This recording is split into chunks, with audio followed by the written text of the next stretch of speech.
हमारी पवित्र गीता से हमें ये मिलेगा कि कौन सी साधना करने की है, वो कौन से मंत्र हैं जो जाप करके मोक्ष प्राप्ति होती है। और दूसरे फिर हम प्रमाण लेंगे उन महापुरुषों से जिनको हम मुक्त मानते हैं और जिनका ये अन्य संत पंथ प्रमाण देते हैं कि वो पार हो गए, वो महापुरुषों की वाणी भी लेते हैं। तो उन्होंने भी कौन से मंत्र जाप किए, फिर ये सब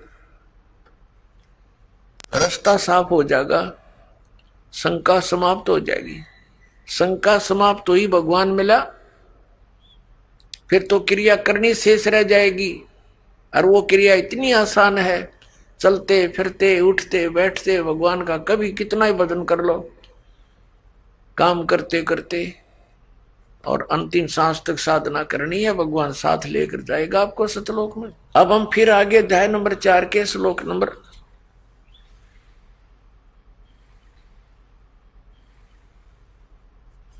32 पे। अब इसमें है, इस प्रकार बहुत प्रकार के यज्ञ माने धार्मिक अनुष्ठानों की जानकारी ब्रह्मणे मुखे यहां लिखा गया सच्चिदानंद घन ब्रह्म की वाणी में विस्तार के साथ कहे गए हैं। उन सबको तुम कर्म जान, यानी शारीरिक क्रियाओं द्वारा संपन्न होने वाले जान। इस प्रकार तत्व से जानकर उनके अनुष्ठान द्वारा कर्म बंधन से सर्वथा मुक्त हो जाएगा।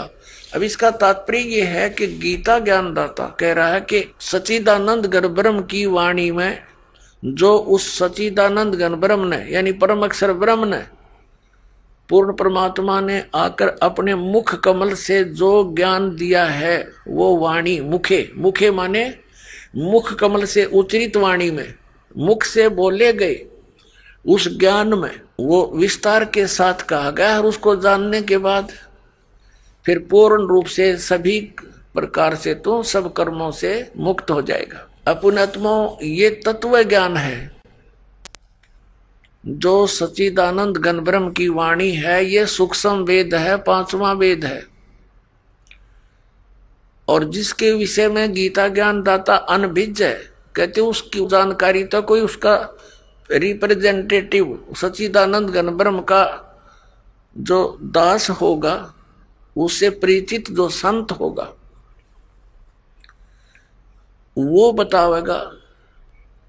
उसके लिए चौथे अध्याय के 34वें श्लोक में कहा कि उस तत्व ज्ञान को जो सच्चिदानंद घन ब्रह्म की वाणी में है, जिसको परमात्मा ने, सच्चिदानंद घन ब्रह्म ने, परम अक्षर ब्रह्म ने, सतपुरुष ने स्वयं आकर के बोला है,